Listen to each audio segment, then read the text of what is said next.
Deuce close.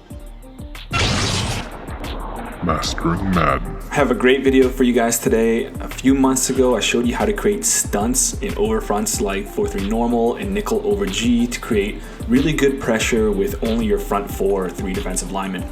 And from what I've seen in the community, it's starting to finally get a bit of traction online. But you know, as good as that is, it definitely has its downsides. And if you're my subscriber or follower on Twitter, and you know, if you're not, now would be a great time to become that. You know how to shut it down pretty easily. You've been using it for a while and you know the things that can counter it. Today, we're gonna show you a much better way to generate pressure from your front 4 in a similar way, but again, just better.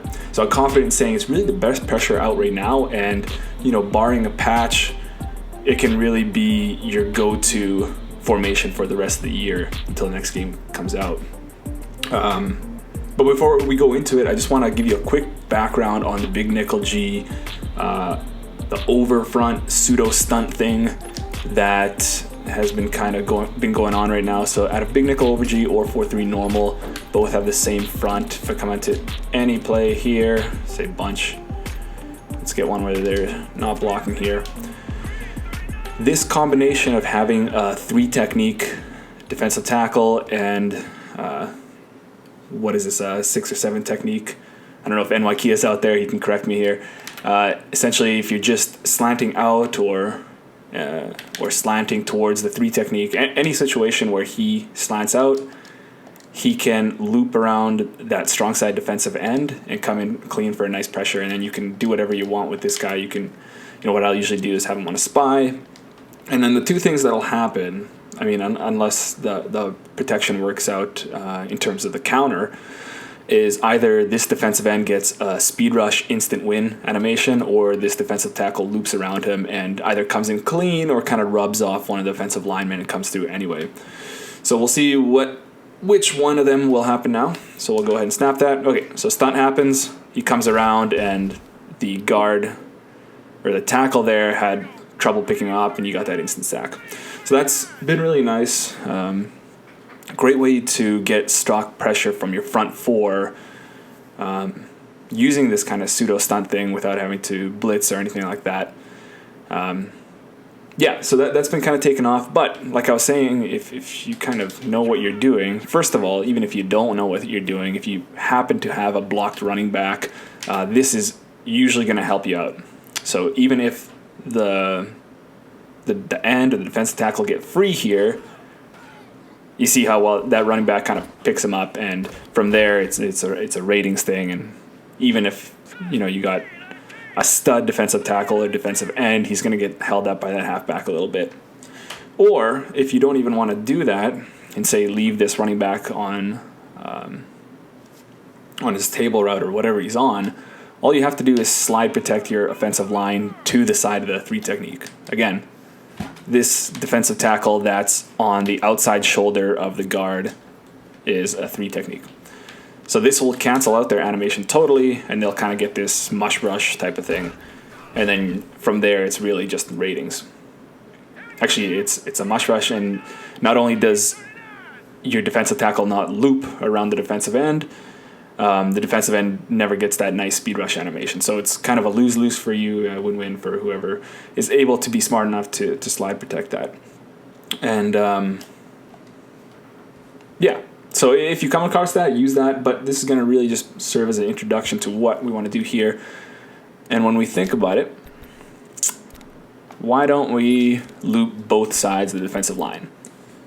So the other 2 guys that we're using there aren't really helping us out. Why not use both? So the formation that I've come to see that this is the best way of possibly doing this is at a nickel wide 9. There's some ways that we can work it into big nickel over G, but this is the easiest way to really explain it with you guys. So if I come out in any of these plays nickel wide 9 and I sub in my fastest defensive lineman at my defensive tackle spots, so Khalil Mack and Aaron Donald, by now in Ultimate Team, you should have, you know, huge access to speedy defensive linemen, expensive and non-expensive. So cover 3 sky press, and I'm going to come into, I think this is my favorite formation here for explaining things. Everything's really nice and even. Come into smash corners, but we'll do a few little adjustments off of that. Okay, so you'll notice here that we now have not one, but we have two 3-technique defensive tackles. So we no longer have a nose tackle. We have a guy on the outside shoulder of the left guard and the guy on the outside shoulder of the right guard. So that's obviously going to allow us to get double loops and really increase our chances of getting instant pressure. Now, you'll notice that the defensive ends are in wide 9 techniques, but if we just pinch the line with L1 and down, they'll come back into their 6 or 7 technique that you see in the big nickel over G. Then from there, it's really just a matter of slanting up on the offensive line, or slanting outside, I guess, L1 and up on the right stick. Now, the important things to note here, and the first one's really important, is that you won't get the stunt animation on the left unless you push in the defensive end one step, and he's going to come right back out, but that's okay. That's what we want. So it's really weird, but it's just something you need to know. Now, against a 5-man protection with no slide protection, usually the center is going to help out on one side of the line, and that side of the line is going to be less likely to come through, but like odds are that one side is going to come through for sure. So on this side, we get 2 guys come through. On the right side where the center was helping, you didn't do as well, though sometimes he can come through as well there.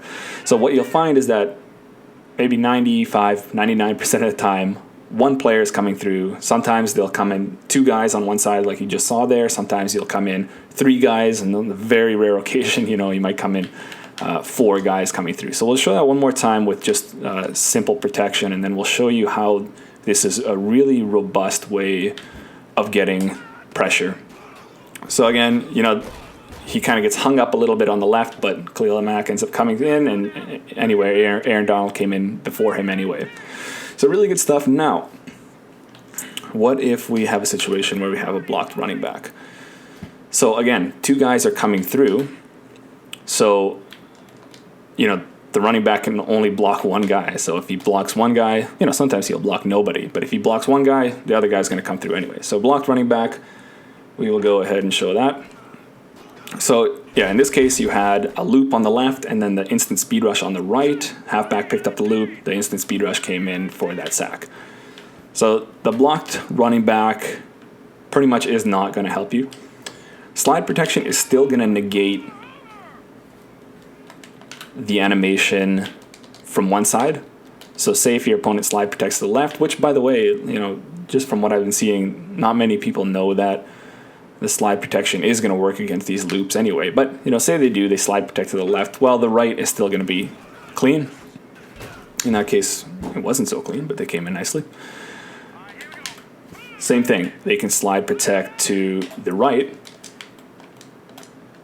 and then the left side is going to come through.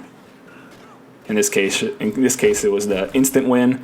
I'll show it again so that it is, in fact, the stunt coming through. Go ahead and slide right. Okay, we get the stunt this time. And defensive tackle doesn't come through, but the defensive end comes through anyway. So you can see how this is going to be great for you, because you don't have to bring extra, pressure with 5 or 6 men. It's a little bit longer. You're not getting the instant heat from the edge or whatever. It's going to take you maybe 3 seconds to come in, but I think it's still going to be really good for you.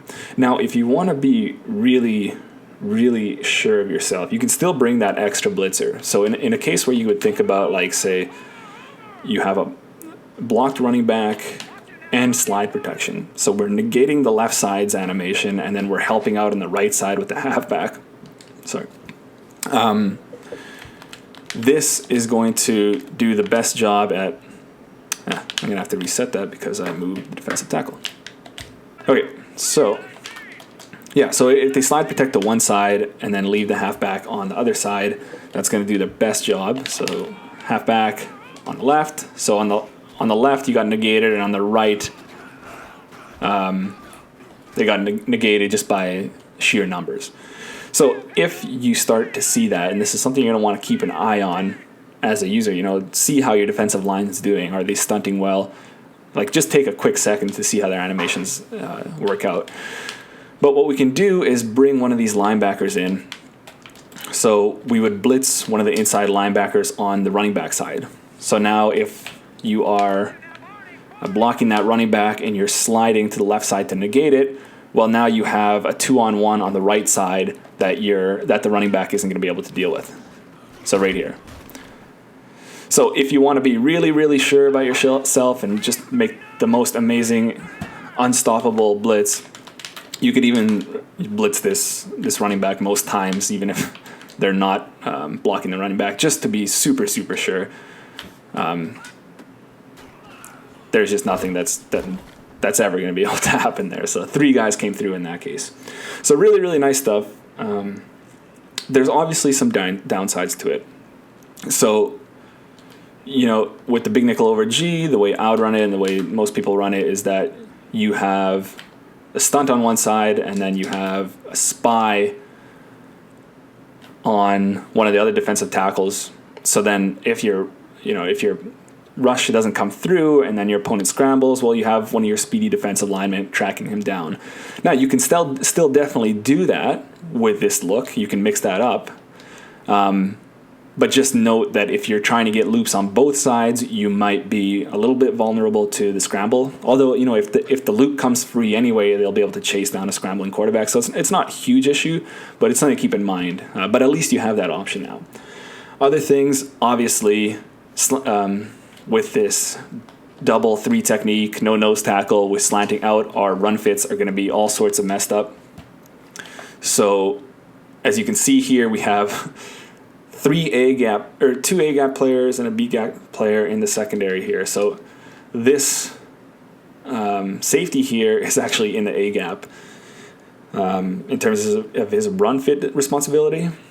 Now, not many people, if anybody's really running this formation anyway, against trips, you're going to be a little bit more sound, especially you can do a situation where, let's create a quick trips look here, where we can still man align.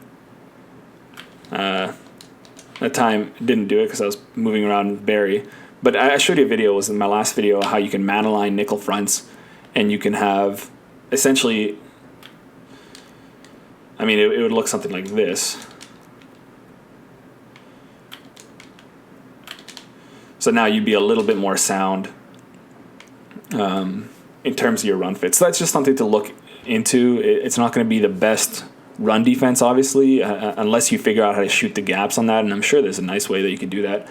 Until then, maybe you want to run big nickel over G on 1st and 2nd down, and then bring this in on 3rd and 4th down, or all the way against some of these heavy passing teams. And then you have just 2 more things I want to really bring up here. It's a weird formation that I feel like EA maybe forgot about, because it's got some weird plays like this bizarro cover 4 quarters and palms that have curl flat. Well, I'll just bring it up actually, and I'll bring it up against trips because that's one more thing I want to show. Let's do this, where there are curl flats here and a hook curl here rather than a 3 receiver hook, and some of the rules are, I don't know, maybe it was like an early build of cover 4 quarters and palms, and then it never got patched along the way with the rest of them. But it's something to note that if you like to run cover 4 quarters, this formation is going to be weak in that, because I wouldn't run this coverage at all. It's busted. The cover 6 works, and then the cover 6 inverts, so that's what you would want to run if you like quarters, but it's just what it is. The one thing I want to say about if you starting to come up against max protect, where you have a running back and a tight end, which is really, if you want to block this, really your only choice, I would just leave it as it is, because more often than not, your defensive end here is just going to smoke that tight end who he's going to get one-on-one animation with. So either he's going to come there and then he's going to quickly sideswipe him, or he'll just get that instant win on the outside just like this, and you'll get that sack anyway. So yeah, if you're coming up against max protection, really just leave it as it is, because that tight end is not going to be able to block your wide 9 defensive end that you paid millions of coins for.